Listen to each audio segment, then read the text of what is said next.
नमस्कार। Saraswati study channel आपका हार्दिक अभिनंदन व स्वागत करता है।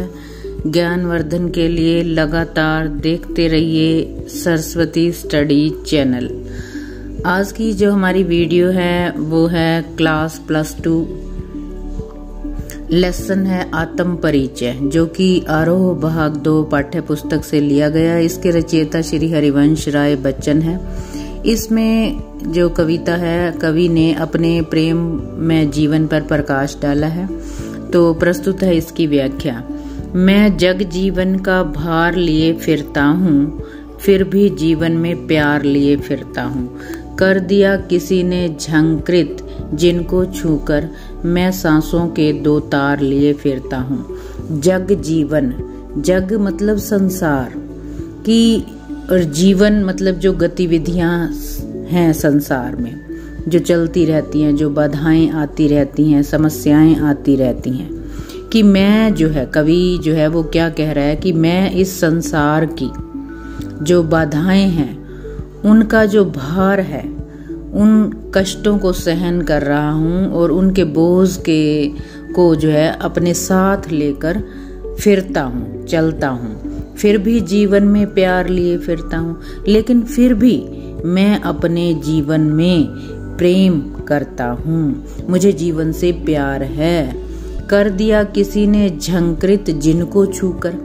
झंकृत होता है तारों को बजाकर स्वर निकालना। तो कवि क्या कहता है कि किसी प्रिया ने मेरे हृदय के तारों को छूकर उन्हें झंकृत कर दिया है, मतलब मेरे हृदय के अंदर प्रेम पैदा कर दिया है, और जिससे मेरी सांसों में संगीत के तार बजने लगे हैं। मैं सांसों के 2 तार लिए फिरता हूँ। मैं उन संगीत रूपी सांसों के तारों को लेकर चल रहा हूँ। तो इस काव्य के अंदर, इस स्टैंजे के अंदर जो भाषा है वो बहुत ही सरल, सहज और प्रवाहमयी है। और जो सांसों के तार, इसके अंदर बहुत ही सुंदर रूपक अलंकार का प्रयोग किया गया है और श्रृंगार रस से परिपूर्ण है। अगला है, मैं स्नेह सुरा का पान किया करता हूँ, मैं कभी न जग का ध्यान किया करता हूँ। जग पूछ रहा उनको जो जग की गाते, मैं अपने मन का गान किया करता हूँ। स्नेह सुरा, स्नेह मतलब प्रेम रूपी, सुरा मदिरा का, कि लोग तो जो है ना उस नशे वाली शराब का जो है सेवन करते हैं, लेकिन मैंने प्रेम रूपी शराब का, मदिरा का पान किया करता हूँ, मतलब मैं उसका पान करता हूँ। भाव यह है कि मैं हमेशा प्रेम में ही डूबा रहता हूँ। मैं कभी न जग का ध्यान किया करता हूँ। मुझे जो है, इसलिए मैं क्योंकि प्रेम में मगन रहता हूँ, अपने विचारों में, प्रेम के भावों में, तो मुझे जो है ना संसार की बाधाओं की कभी न जग का ध्यान किया करता, मतलब कोई चिंता नहीं है। और मुझे इस बात की भी चिंता नहीं है, जग पूछ रहा उनको जो जग की गाते, कि ये जो संसार है केवल उन्हीं को पूछता है जो संसार की जिम्मेदारियों और सामाजिक दायित्वों को निभाते हुए उनमें उलझे भी रहते हैं। ये जो संसार है केवल उन्हीं का गान किया करता है, लेकिन मैं अपने मन का गान किया करता हूँ, मतलब कि मैं अपने गीतों के अंदर अपने मन के भावों को व्यक्त करता हूँ, और मेरा जो मन है वो प्रेम में हो चुका है, मतलब प्रेम जो है वो मेरे अंदर समाया हुआ है। तो इसके अंदर भी बहुत ही सरल, सहज, प्रवाहमयी भाषा है और अनुप्रास और रूपक अलंकार का स्वाभाविक प्रयोग किया गया है। आगे है, मैं निज उर के उद्गार लिए फिरता हूँ, मैं निज उर के उपहार लिए फिरता हूँ। है यह अपूर्ण संसार न मुझको भाता, मैं स्वप्नों का संसार लिए फिरता हूँ। निज, निज मतलब अपने, उर का मतलब हृदय, कि मैं अपने हृदय में उद्गार बोलते हैं भावों को, कि मेरे अंदर जो है ना कई तरह के जो भाव हैं जो उमड़ते रहते हैं, और मैं उन भावों को लेकर चलता रहता हूँ। मैं निज उर के उपहार लिए फिरता हूँ, कि मैं जो है इस संसार को, जो मेरे हृदय में भाव उमड़ते घुमड़ते रहते हैं, वो भाव देना चाहता हूँ, और उस भावों रूपी उपहार को लिए हुए मैं फिर रहा हूँ। है यह अपूर्ण संसार न मुझको भाता। तो कवि ने यहाँ पर क्या कहा है कि ये जो बाहरी संसार है, तो कवि की नजरों में ये क्या है, अपूर्ण है, और ये न मुझको भाता, मुझे अच्छा नहीं लगता। भाता क्यों नहीं है? क्योंकि यहाँ के जो लोग हैं वो सामाजिक दायित्वों और बाधाओं में उलझे रहते हैं और उन्हीं को ही जो है अपना जीवन मान लेते हैं, प्रेम को जो है ना वो महत्व नहीं देते। लेकिन मैं अपने आप को महत्व देता हूँ। मैं स्वप्नों का संसार लिए फिरता हूँ कि मेरे मन में जो प्रेम में संसार है, मैं उन्हीं सपनों में खोया रहता हूँ और उन्हें ही साकार करने के लिए मैं फिरता रहता हूँ। भाव ये है कि जो कवि है वो प्रेम में संसार में ही लीन रहना चाहता है। आगे है, मैं जला हृदय में अग्नि दाह करता हूँ, सुख दुख दोनों में मगन रहा करता हूँ। जग भव सागर तरने को नाव बनाए, मैं भव मौजों पर मस्त बहा करता हूँ। मैं जला हृदय में, जला मतलब कवि यहाँ क्या कहना चाहता है कि मेरे हृदय में जो प्रेम रूपी अग्नि है वो जल रही है और मैं उसी दाह करता हूँ, मतलब उसी में जल रहा हूँ। सुख दुख दोनों में ही मगन रहता हूँ कि मेरे लिए जो है अपने जीवन में सुख और दुख दोनों का ही समान महत्व है और उन्हीं में ही मैं निरंतर भोगता रहता हूँ, उन्हीं को निरंतर भोगता रहता हूँ। जग भव सागर तरने को नाव बनाए, कि ये जो संसार है वो संसारिक लोभ लालच में फंसा रहता है और फिर इस संसार भव मतलब संसार रूपी सागर को तरने के लिए वो कोई माध्यम अपनाते हैं, अर्थात माध्यम यहाँ नाव है कि उस संसारिक बाधाओं को पार करने के लिए कोई ना कोई नाव बनाते हैं, कोई ना कोई माध्यम बनाते हैं ताकि उस संसार रूपी सागर से पार हो सकें, वहां से निकल सकें। लेकिन कवि यहाँ क्या कहता है कि मैं भव मौजों मतलब संसार के, मौज मतलब किनारा, कि मैं जो है अपने प्रेम में संसार में ही मस्त रहता हुआ इस संसार रूपी सागर के किनारे पर जो है वो पहुंच जाता हूँ। मेरे प्रेम के कारण जो है मुझे किसी भी प्रकार की बाधा दिखाई नहीं देती और मैं जो है किनारे पर अपने आप ही पहुंच जाता हूँ। अगला स्टैंजा है, मैं यौवन का उन्माद लिए फिरता हूँ, उन्मादों में अवसाद लिए फिरता हूँ। जो मुझको बाहर हंसा रुलाती भीतर, मैं हाय किसी की याद लिए फिरता हूँ। यौवन मतलब जवानी, उन्माद मस्ती। तो कवि जो है हरिवंश राय बच्चन जी ये कहते हैं इसमें कि जो मेरे जीवन में जवानी की जो है एक मस्ती है, मैं उस मस्ती को लेकर घूम रहा हूँ। मैं जो है वो अपनी प्रिया को मिलने के लिए बहुत ही व्याकुल हो रहा हूँ और उसी के प्रेम का मैं दीवाना हूँ, लेकिन उससे मेरा वियोग है। तो इसलिए अवसाद मतलब दुख, इस उन्मादों में भी मतलब जवानी की मस्ती में भी मैं अपने प्रिया के वियोग के कारण दुख लिए फिरता हूँ। तो मैं उस वियोग अवस्था से जो दुख पैदा हुआ है उस दुख को अंदर लिए फिर रहा हूँ। जो मुझको बाहर हंसा रुलाती भीतर, ये जो वियोग अवस्था है तो ये निराशा है। तो इस वजह से कवि ये कह रहे हैं कि जो मुझको बाहर हंसा रुलाती भीतर, ये जो वियोग अवस्था है ये अंदर तो उसे रुला रही है लेकिन बाहर वो दुनिया के सामने हंस रहा है। मैं हाय किसी की याद लिए फिरता हूँ। तो कवि ये कह रहे हैं कि वियोग की जो पीड़ा है वो मेरे हृदय को परेशान कर रही है और मैं उस पीड़ा को अंदर लिए फिर रहा हूँ। तो हाय का जो शब्द का प्रयोग है ये विरह वेदना जो है इससे काफी साकार हो उठी है और वियोग पक्ष की काफी मार्मिक अभिव्यक्ति की है। तो अगला है, कर यतन मिटे सब सत्य किसी ने जाना, प्रश्न है ये, सत्य किसी ने जाना, नादान वही है हाय जहां पर दाना, फिर मूढ़ न क्या जग जो इस पर भी सीखे, मैं सीख रहा हूँ सीखा ज्ञान भुलाना। कर यतन, यतन बोलते हैं कोशिश को, सत्य किसी ने जाना कि ये जो संसार है इस संसार को जानने का सभी कोशिश करते हैं, प्रयास करते हैं, लेकिन क्या किसी ने सत्य को जाना? तो इसके अंदर हरिवंश राय बच्चन जी प्रश्न कर रहे हैं और फिर इसका जवाब भी दे रहे हैं कि कारण क्या है कि कोई भी इस सत्य को नहीं जान सका। क्यों नहीं जान सका?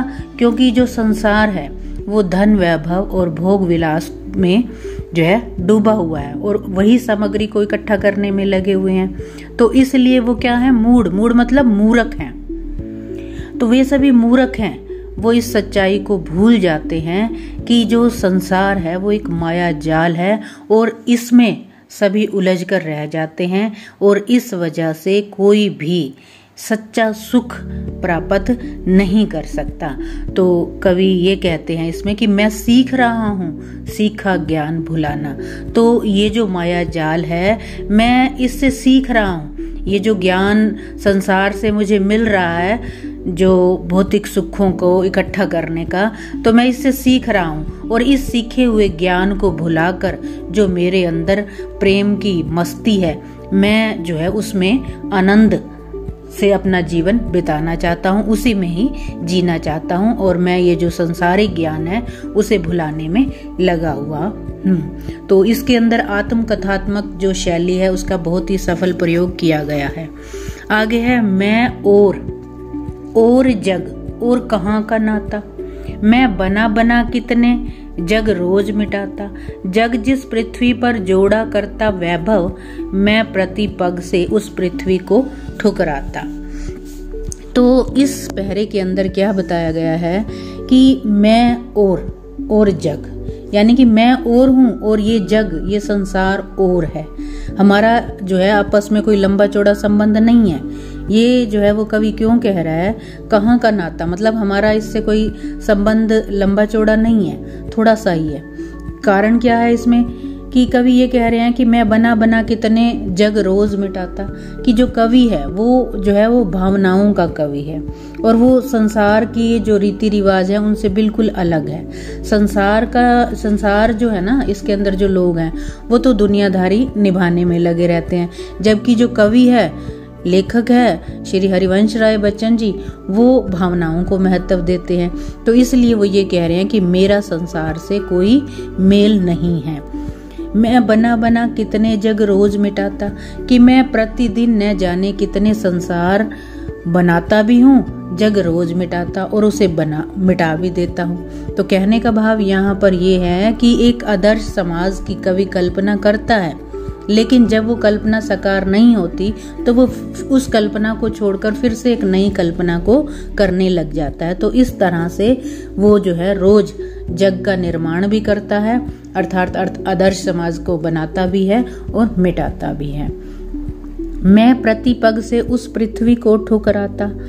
तो इसमें क्या कह रहे हैं कि जो कवि है कि जो संसार है वो तो धन संपत्ति को इकट्ठा करने में लगा हुआ है, लेकिन जग जिस पृथ्वी पर जोड़ा करता वैभव, कि ये जो संसार है वो तो धन, वैभव, भौतिक सुखों को इकट्ठा करने में लगा हुआ है, लेकिन मेरी इनमें कोई लालसा नहीं है, मुझे कोई लालच नहीं है। तो इसलिए प्रतिपग मतलब हर कदम पर मैं ऐसी पृथ्वी को, ऐसे संसार को ठुकराता हुआ चलता हूँ, क्योंकि मेरे अंदर जो प्रेम की मस्ती है मैं सिर्फ उसी में ही जीना चाहता हूँ। तो यहाँ पर जो कहाँ का नाता काव्य के अंदर, स्टैंजे के अंदर शब्द आए हैं, इसके अंदर प्रश्न अलंकार और जग जिस पृथ्वी पर और प्रतिपग में, इसमें अनुप्रास अलंकार का सफल प्रयोग है। आगे है मैं निज रोदन में राग लिए फिरता हूँ, शीतल वाणी में आग लिए फिरता हूँ, हो जिस पर भूपों के प्रासाद न्योछावर, मैं वह खंडर का भाग लिए फिरता हूँ। निज मतलब अपना, रोदन रोना, राग बोलते हैं प्रेम को। तो कवि ये कह रहे हैं इसके अंदर हरिवंश राय बच्चन जी कि जो मैं जो है प्रिया से वियोग के कारण रोता हूँ, तो मेरे रोने में भी राग मतलब प्रेम छिपा हुआ है और मैं उस प्रेम को लिए घूम रहा हूँ। शीतल वाणी में कि वियोग अवस्था है अंदर, लेकिन फिर भी मेरी वाणी जो है शीतल है और उस शीतल वाणी के अंदर जो वियोग अवस्था के कारण हृदय में आग है, उस आग को लिए मैं घूम रहा हूँ। हो जिस पर भूपों के प्रासाद न्योछावर, मैं वह खंडर का भाग लिए फिरता हूँ। तो इसके अंदर जो कवि हैं वो क्या कहते हैं कि जो मेरे गीत हैं उनमें एक जोश है जो मुझे कविता लिखने की प्रेरणा देते हैं। और इस प्रेम में बड़े बड़े जो भूप मतलब राजा महाराजा होते हैं, प्रसाद मतलब महल, वो अपने महलों को न्यौछावर कर देते हैं। लेकिन जो मेरा प्रेम है वो खंडर मतलब जो बड़े भवन था वो टूटकर अब खंडर बन गया है। यानी कि विरह वेदना के कारण, मेरे अंदर जो प्रिया से वियोग के कारण विरह वेदना है, तो उससे मेरा ये जो भवन है वो खंडहर हो गया है। और मैं अपनी इस विरह भावना से अत्यधिक प्रेम करता हूँ और उस प्रेम को लिए मैं घूम रहा हूँ, फिर रहा हूँ। तो इस वाक्य के अंदर भी कवि ने जो है वियोग श्रृंगार का बहुत ही सुंदर प्रयोग किया है। अगला स्टैंजा है, मैं रोया इसको तुम कहते हो गाना, मैं फूट पड़ा तुम कहते छंद बनाना, क्यों कवि कहकर संसार मुझे अपनाए, मैं दुनिया का हूँ एक नया दीवाना।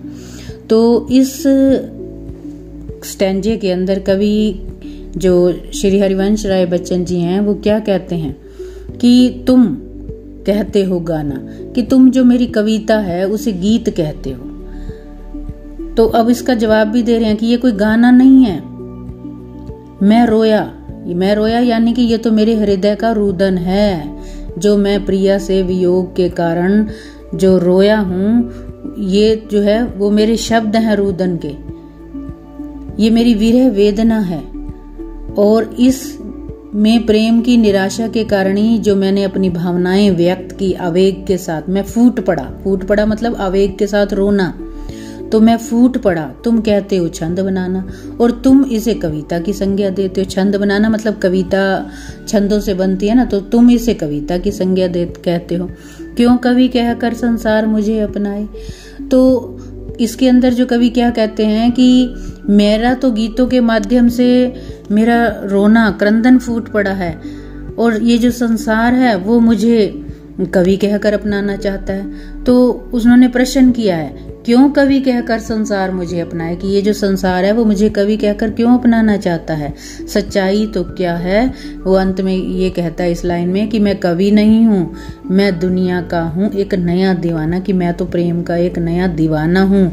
मेरे हृदय के अंदर प्रेम की मस्ती भरी हुई है, और मेरे गीतों के माध्यम से प्रकट हुई है वो मेरी विरह वेदना है।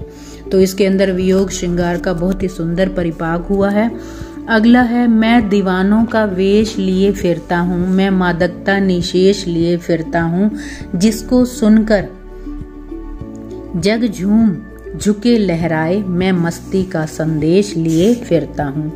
तो इसमें श्री हरिवंश राय बच्चन जी क्या कहते हैं कि मैं दीवानों का वेश लिए फिरता हूँ, कि मैं जो प्रिया के प्रेम में दीवाना हूँ, तो मैंने जो दीवाने वेशभूषा धारण करते हैं, तो मैं उस वेशभूषा को धारण करके विचरण कर रहा हूँ, तो इसलिए लोग मुझे दीवाना समझते हैं। और मादकता बोलते हैं मस्ती को, कि ये जो मेरी दीवानगी है वो मुझे मस्त बना देती है, और मैं उस मस्ती को निशेष लिए फिरता हूँ। निशेष मतलब जो शेष ही ना रहे, मतलब इस मस्ती को मैं पूरे संसार में और अपने काव्य में लिए हुए विचरण कर रहा हूँ। तो इस मस्ती से भरी मेरी जो गीत हैं, जो कविता है, इसे सुनकर जग झूम मतलब ये संसार झूमने लगता है, झुके। और जो प्रेम की भावनाएं मैंने व्यक्त की हैं, तो उस प्रेम में जो है संसार जो है वो झुक जाता है, लहराए, और जो लोग हैं वो मस्ती से लहराने लग जाते हैं। तो इसके अंदर जो लेखक हैं, कवि हैं, मैं मस्ती का संदेश लिए फिरता हूँ, अर्थात वो अपने पाठकों को मौज और मस्ती का संदेश देना चाहते हैं, और उनकी कविता में प्रेम से युक्त भावनाओं का ही अभिव्यक्तन हुआ है। तो इसके अंदर भी शब्दों का चयन सर्वथा उचित और भावों की अभिव्यक्ति बहुत ही अच्छे से हुई है। तो ये था हमारा श्री हरिवंश राय बच्चन के द्वारा रचित आत्म परिचय पाठ की व्याख्या। चैनल को सब्सक्राइब, वीडियो को लाइक व शेयर अवश्य करें।